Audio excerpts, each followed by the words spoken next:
TV భక్తి సమాచారం WhatsApp ఛానల్లో జాయిన్ అవ్వండి. అన్ని విశేషాలు ఎప్పటికప్పుడు తెలుసుకోండి.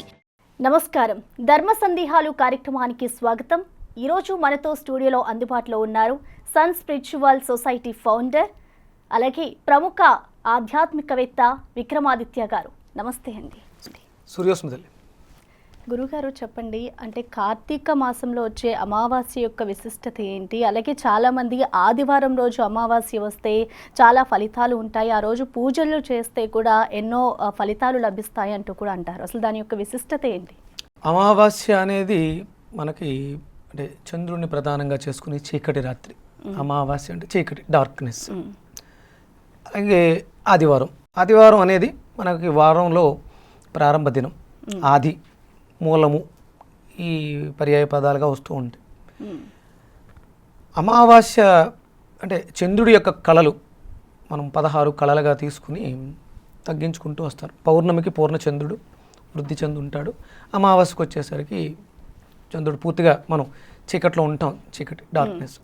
ఈ అమావాస్య ఆదివారం దీనికి ప్రత్యేకంగా ఏంటంటే జాగరూకతతో ఉండడం ద్వారా చీకట్లో ఇప్పుడు కూడా మనం అంటే మనకి పరిచయం ఉన్నటువంటి ప్రదేశం అయినా ఎలా అయితే జాగ్రత్తగా ఏదో ఒక ఆసరా తీసుకుని దారిలో వెళ్తూ ఉంటామో, ఈ ప్రయాణం జీవితం అనే ఈ ప్రయాణంలో పౌర్ణమి అమావాస్యలు మనకు వస్తూ ఉంటాయి. అందులోనూ ఇది కార్తీక మాసంలో అమావాస్య. మళ్ళీ కార్తీక మాసానికి ఒక విశిష్టత. ఇది ఋతువు, అంటే మనం హిందూ సనాతన సాంప్రదాయం అంతా ఋతువుల మీద ఆధారపడి వెళ్తూ ఉంటుంది. నెలలు అనేవి ఇంగ్లీష్ నెలలు తీసుకుంటాం, కానీ ఇక్కడ మనం ఋతువులుగా తీసుకుంటాం. ఇది శరదృతువు, అందులోనూ కార్తీక మాసం, అందులోనూ అమావాస్య, అది ఆదివారం. అంటే విశేషతలు చాలా ఉన్నాయి. అంటే ఇవన్నీ ఎందుకు? ఫలితం ఏముంటుంది? మనందరి దృష్టి కూడా ఫలితం మీదే. ఒక విత్తనం నాటితే అది పెరిగి పెద్దదై పువ్వులిస్తుందా, పళ్ళిస్తుందా, ఎండ్ ప్రోడక్ట్.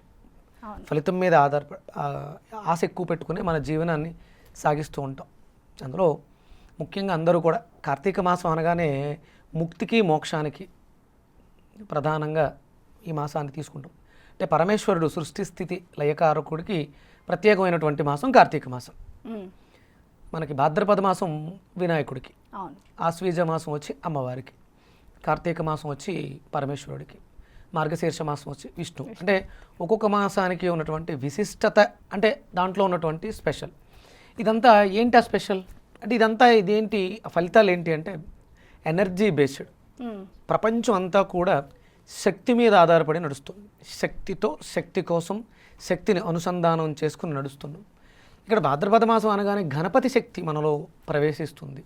ప్రకృతి అంతా ఉంది, దానికి దగ్గరగా పూజ అనే విధానంలో పువ్వులు, అక్కడ వాడేటువంటి గరిక. ఇక్కడ మనం కార్తీక మాసంలో ఏం వాడతాం?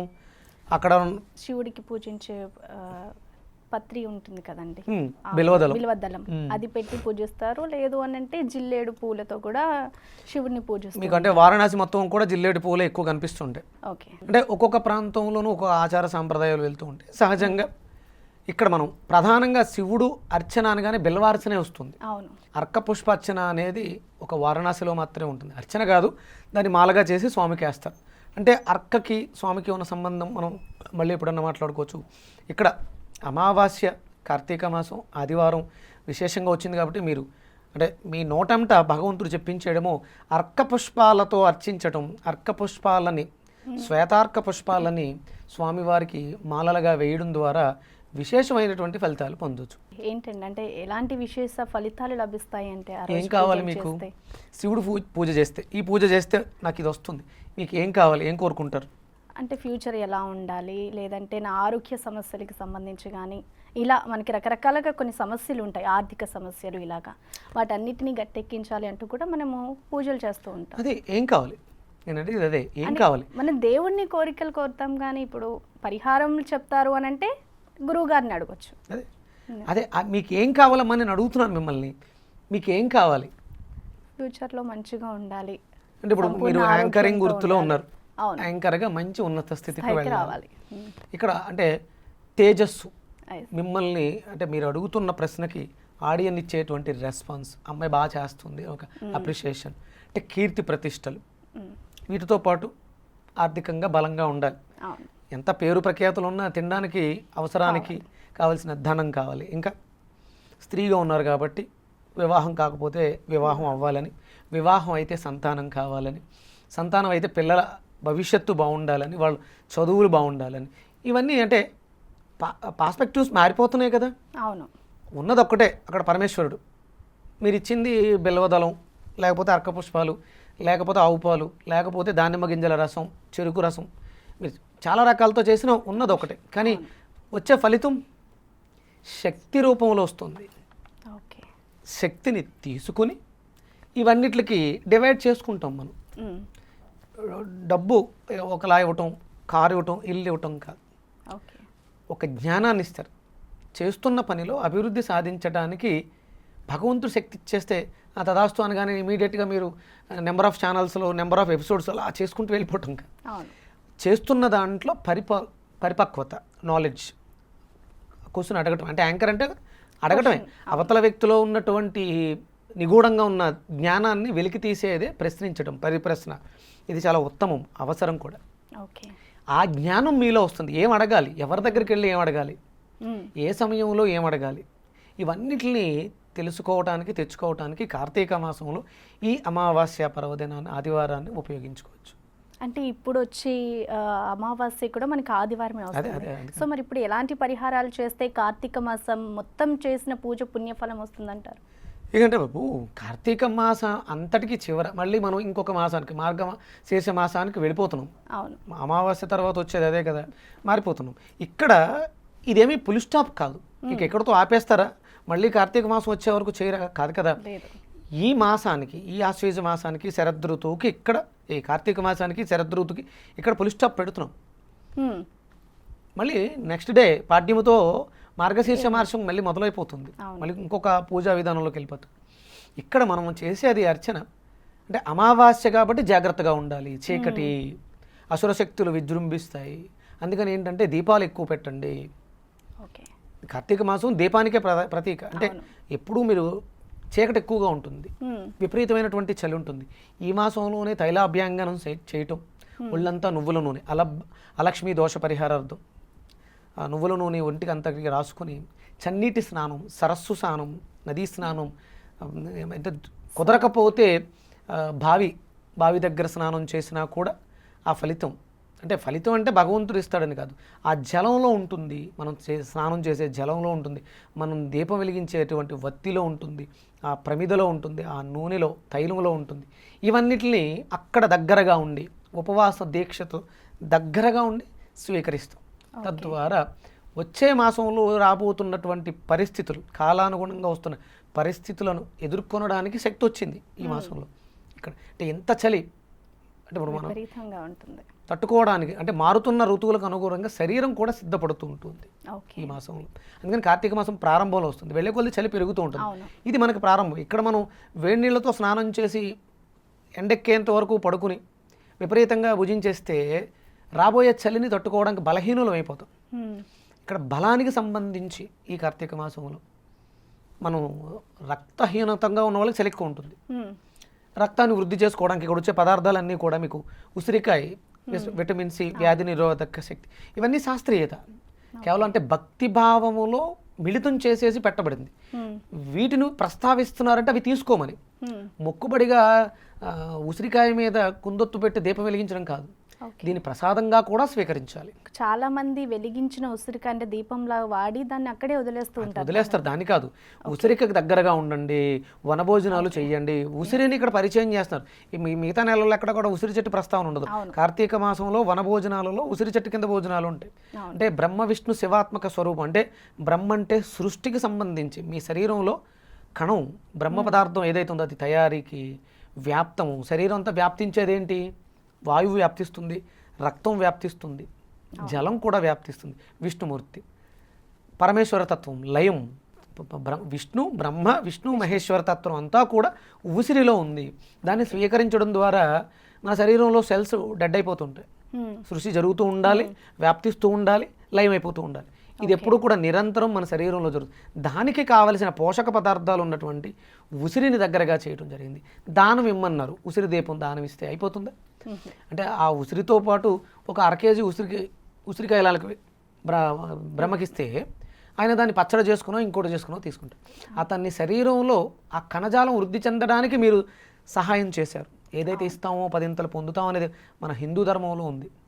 తద్వారా వాళ్ళ ఇంట్లో మంచి జరిగింది, ఓకే, ఆ మంచి మనకి రిటర్న్ వస్తుంది. అవును.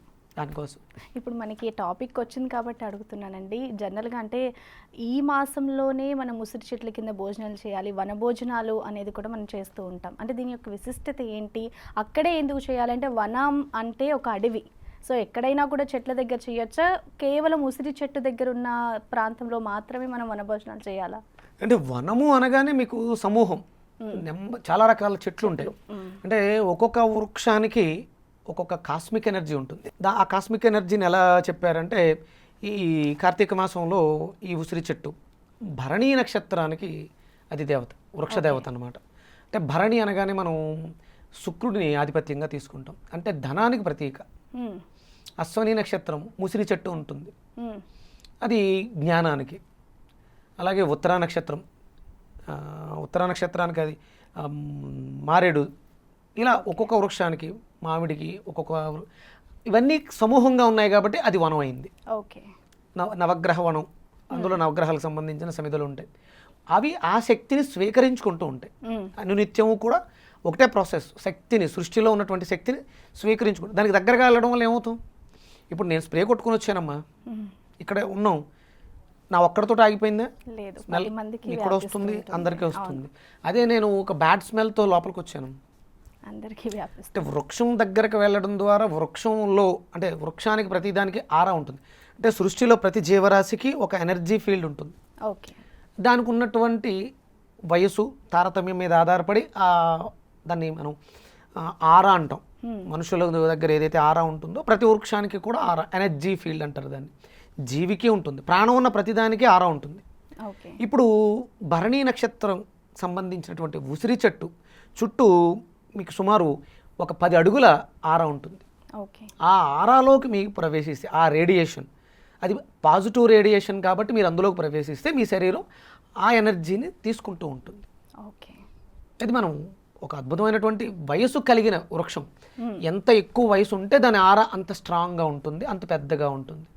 ఒక చిన్న ఉసిరి మొక్క పెట్టుకుని కూడా ఇంట్లో పూజ చేసుకోవచ్చు. కానీ వనంకి వెళ్ళడం వల్ల అది ప్రకృతిలో ఉండేటువంటి నెగిటివ్ ఎనర్జీని అంతటిని కూడా డిస్ట్రాయ్ చేసి పాజిటివ్గా ఉంటుంది. కాబట్టి వనానికి వెళ్తాం. మనల్ని ప్రకృతికి దగ్గరగా చేయటమే మన సాంప్రదాయం. హిందూ సాంప్రదాయం అంతా కూడా మనిషిని ప్రకృతికి మమేకం చేస్తుంది. అంటే ఇక్కడ విగ్రహారాధన కావచ్చు, మిగతా ధర్మాలు వాళ్ళు చెప్తూ ఉంటారు, మీరు పుట్టల్ని, మట్టుల్ని, కొండల్ని, రాళ్ళని, రప్పల్ని పూజిస్తారని. వీటిలన్నిటిలో కూడా భగవంతత్వాన్ని చూడటం అనేది హిందూ ధర్మం. వృక్షంలో శక్తి ఉంది, అదే కదా మనం ప్రాణాన్ని ఇస్తుంది. మనం బ్రతకడానికి ఒక చిన్న మొక్కలో కూడా ప్రాణం ఉంది. మనం 2-4 మెంతులు వేస్తే మెంతు మొక్కలు వస్తాయి, వాటిల్ని మనం ఆహారంగా తీసుకుంటాం. దానిలో ఉండేటువంటి ధాతువు మనకి శక్తినిస్తుంది. ఇది హిందూ ధర్మం మాత్రమే చెప్పుద్ది. సకల చరాచర జగత్తులో, జీవంలో భగవంతుని దర్శించు, భగవంతుణ్ణి ఆహారంగా భుజించు. భగవతత్వం మొక్కలో, అంటే మొక్కలకు ప్రాణం ఉంది, దాన్ని తీసుకుంటున్నాం, అది మన ప్రాణాన్ని నిలబెడుతుంది. అంటే ప్రాణం పోసేవాడిని ఏమంటారు? భగవంతుడు అంటారు. అది మన హిందూ ధర్మంలో ఉన్నటువంటి గొప్పతనం. ఓకే గురువుగారు, అంటే మా స్టూడియోకి వచ్చి ధర్మానికి సంబంధించి చక్కటి సందేహాలను తెలియజేసినందుకు నమస్తే అండి. సూర్యోస్మితల్లి.